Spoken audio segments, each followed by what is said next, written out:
शृणुराम सदा नित्या शक्तिराद्या सनातनी सर्वकाम प्रदे देवी पूजिता दुःखनाशिनी।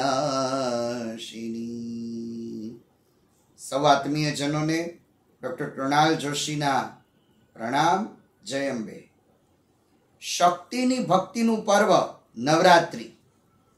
આજે જે વિષય પર ચર્ચા કરવી છે, ભગવાન શ્રી રામજીએ કરેલું નવરાત્રિ અનુષ્ઠાન, ભગવાન શ્રી રામજીને થયેલા માં જગદંબાના દર્શન।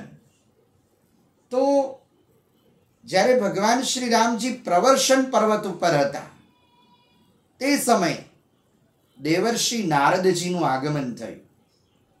દેવી ભાગવતના તૃતીય સ્કંધમાં વર્ણન છે કે દેવર્ષિ નારદજીએ ભગવાન શ્રી રામજીને કહ્યું કે રાવણ ગમે તેટલો શક્તિશાળી હશે પણ વિજય તમારો જ થશે, પણ એના માટે તમારે નવરાત્રિ વ્રત એનું અનુષ્ઠાન કરવું પડશે। ત્યારે ભગવાન શ્રી રામજીએ કહ્યું કે જે નવરાત્રિ અનુષ્ઠાન હું કરવાનો છું, જે ભગવતીની ઉપાસના હું કરવાનો છું, એ માતાજીનો મહિમા મને વર્ણવો। ત્યારે દેવર્ષિ નારદજી કહે છે કે શૃણુરામ સદા નિત્યા શક્તિરાદ્યા સનાતની। આ જગત છે એ અનિત્ય છે, જગત કાયમ નથી, પણ જગતમાં રહેનાર જે માતાજી છે, જે શક્તિ તત્વ છે, એ નિત્ય છે। દેવર્ષિ નારદજી કહેવા માંગે છે કે જીવનો જગત સાથેનો સંબંધ એ જૂઠો છે, પણ માતાજી સાથેનો સંબંધ એ સાચો છે। સર્વકામ પ્રદે દેવી પૂજિતા દુઃખનાશિની। હે રામ, માતાજીનું પૂજન કરવાથી શું થાય? તો કે બધી મનોકામના પરિપૂર્ણ થશે। અને આ એ જગદંબા છે જેના ચરણની રજ લઈ બ્રહ્માજી સૃષ્ટિનું સર્જન કરે છે, ભગવાન વિષ્ણુ પાલન કરે છે અને મહાદેવજી સંહારનું કાર્ય કરે છે।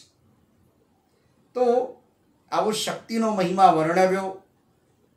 ભગવાન શ્રી રામજીએ માં જગદંબાની માટીની પ્રતિમા બનાવી, મૂર્તિ બનાવી, અનુષ્ઠાન કર્યું। અને એવું વર્ણન છે કે નવરાત્રિ, એમાં આસો મહિનાની અષ્ટમી, અષ્ટમીની મધ્યરાત્રિએ ભગવાન શ્રી રામજી નવાર્ણ મંત્રનું અનુષ્ઠાન કરતા હતા। ત્યારે જગદંબાએ, માતાજીએ ભગવાન શ્રી રામજીને દર્શન આપ્યા અને ભગવાન શ્રી રામજીને કહ્યું, હે રામ, રાવણ ગમે તેટલો શક્તિશાળી હશે પણ વિજય તમારો જ થશે। આવા આશીર્વાદ માતાજીએ ભગવાન શ્રી રામજીને આપ્યા। અને એટલે જ કહીએ છીએ કે તમે સેવકને ઘેર આવો, આજ સેવકને આનંદ થાય, તારો સેવક થાય છે દુખીઓ, એને આવીને કરજે સુખીઓ। તો અરજ કરું મન માહી રે, હું તો અરજ કરું, જય જય આરાસુરની રાણી,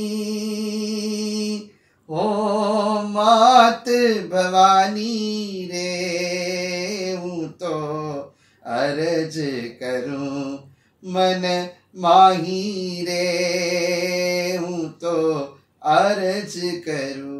તો માતાજીને આપણે અરજ કરીએ કે હે માં, જેવી રીતે ભગવાન શ્રી રામજીને દર્શન આપ્યા એવી રીતે સૌને દર્શન આપી કૃતાર્થ કરો। એ જ અભ્યર્થના સાથે ડોક્ટર કૃણાલ જોશીના જય માતાજી, જય અંબે।